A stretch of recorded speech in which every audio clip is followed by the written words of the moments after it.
দর্শক, আজকের ভিডিওটি একটু মনোযোগ সহকারে দেখার অনুরোধ করছি। আজকের ভিডিওতে পাহাড়ি কয়েকটা পরিবারের জীবিকা নির্বাহন সম্পর্কে এমন অজানা তথ্যগুলো আপনাদেরকে দেখাবো যেগুলো হয়তো আপনারা আগে কখনো দেখেননি। দেখুন, এটা একটা পাহাড়ি পরিবার। তো এই মেয়েটা পাহাড়ে বসবাস করে, তার দুইটা ছোট ছোট বাচ্চা আছে আর একটা হাঁসের খামার আছে। তো হাঁসের খামার থেকে প্রতিদিন প্রচুর পরিমাণে ডিম পায়, সেগুলো সুন্দরভাবে প্যাকিং করে বাজারে নিয়ে গিয়ে বিক্রি করে। তাদের সকল কার্যক্রমগুলো দেখাবো। দেখুন, ছোট্ট বাচ্চা মেয়েটা তার মায়ের ডিম সংগ্রহে হেল্প করছে, আর ছোট্ট যে বাচ্চাটা রয়েছে, ছেলে বাচ্চা, সে পিঠের উপর আছে। পাহাড়িরা এইভাবে আসলে বাচ্চাদেরকে পিঠে রাখে। এই যে হাঁসগুলো দেখা যাচ্ছে, এখন প্যাকেটিং করছে কিভাবে দেখুন। ধান দিয়েছে প্রথমে, তারপরে ডিম দিয়েছে, তারপরে আবার ধান দিল, তারপরে আবার ডিম দিয়েছে। তো এভাবে প্যাকিং করছে যাতে নিয়ে যাওয়ার সময় ঝাঁকি লেগে ভেঙে না যায়।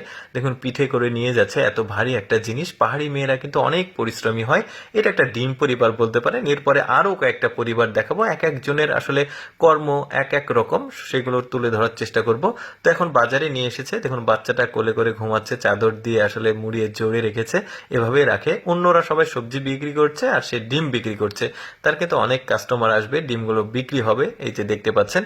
আপনাদের আরো কয়েকটা পরিবারের কার্যক্রম জীবিকা নির্বাহন দেখায়। যেমন এটা একটা জেলে পরিবার, দুইটা মেয়ে, দুই বোন। তো দুই বোন এসেছে, একটা বিশেষ খাঁচা বানিয়েছে তারা, ফাঁদ বলতে পারে। তার মধ্যে খাবার দিচ্ছে, মাছের খাবার। এবার পানিতে সেটা রেখে দড়ি দিয়ে বেঁধে বোতলের সঙ্গে বেঁধে রাখছে যাতে জিনিসটা হারিয়ে না যায়, খাঁচাটা। এভাবে কয়েকটা খাঁচাতে এভাবে খাবার দিয়ে রাখছে মাছ ধরার জন্য। এগুলো নিয়ে গিয়ে মাছগুলো ধরে তারা আবার বাজারে বিক্রি করে জীবিকা নির্বাহন করে, সেটাই আপনাদেরকে দেখাবো। এই যে দেখতে পাচ্ছেন, অনেকটা সময় ঘুরে আসার পর এখন খাঁচাগুলো তুলছে, কতগুলো মাছ পড়ে সেটাই দেখি আমরা। এই যে মাছ পেয়েছে দেখা যাচ্ছে এখানে। এই যে মাছগুলো, তেলাপিয়া মাছ, তারপরে আরো কি কি মাছ আছে দেখি। যে কার্পু মাছ, তাদের পদ্ধতিটা কিন্তু বেশ চমৎকার। যে আরেকটা খাঁচা তুলেছে, এটাতেও কিন্তু অনেক মাছ পেয়েছে।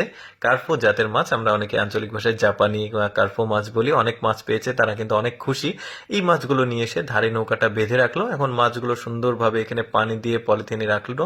এবার এই খাঁচাগুলো সহ মাছগুলো নিয়ে গিয়ে বাজারে বিক্রি করবে। এটা একটা মৎস্যজীবী পরিবার ছিল, দেখতে পাচ্ছেন। দুই বোন মাছ ধরে আর সেগুলো বিক্রি করে। পাহাড়ে কিন্তু এক একটা পরিবার এক এক রকম কাজ করে। যেমন এইটা দেখুন, এই মেয়েটা, একটা কলা বাগান আছে মেয়েটার। তো কলা বাগানের কলা সে বিক্রি করে, আসলে কলার ব্যবসা আছে তার। এই যে দেখতে পাচ্ছেন, এই কলাগুলো সে সংগ্রহ করছে। কয়েকটা গাছ থেকে অনেকগুলো কলা আসলে সংগ্রহ করবে এবং সেগুলো বাজারে নিয়ে গিয়ে বিক্রি করবে। ওরা অনেক পরিশ্রমী হয়। পাহাড়ি পরিবার সম্পর্কে কিন্তু আমরা অনেক কিছু জানি না। আজকের ভিডিওতে আমি আপনাদেরকে সেটাই তুলে ধরছি। আসলে পাহাড়ে কোন পরিবার কি রকম ভাবে জীবিকা নির্বাহন করে সবগুলো তুলে ধরার চেষ্টা করছি। এই যে দেখতে পাচ্ছেন, এই মেয়েটা বাজারে এসে কলাগুলো বিক্রি করছে। আচ্ছা, এবার একটা সবজি বিক্রেতা একটা মেয়েকে দেখাই। ওর কিন্তু অনেক রকম সবজির জমি আছে। তা সে আজকে বেগুন তুলছে। বেগুনগুলো সুন্দর হয়েছে, সে বাজারে নিয়ে গিয়ে বিক্রি করবে। তবে এদের একটা সিস্টেম আছে, আমি আপনাদেরকে বলি। সেটা হচ্ছে, ওদের কোনো সিন্ডিকেট নাই ব্যবসার। অর্থাৎ যে সবজিটা উৎপাদন করবে সেই বাজারে নিয়ে গিয়ে কেজি দরে বিক্রি করবে। আর আমাদের দেশে তো আসলে যেটা হয় সেটা হচ্ছে, এই যে সবজিগুলো পাইকারি ব্যবসা থাকে, পাইকারি বাজার থাকে, সেখানে বিক্রি করে তারপরে শহর পর্যন্ত যেতে কিন্তু সিন্ডিকেটের কারণে যে কোনো সবজি বা ফলের দাম ডাবল হয়ে যায়। বাট ওদের কিন্তু এরকম সিস্টেম নাই, যে উৎপাদন করবে সেই নিয়ে গিয়ে বিক্রি করবে। তো যাই হোক দর্শক, ভিডিওটা কেমন লাগলো কমেন্ট করে জানাবেন।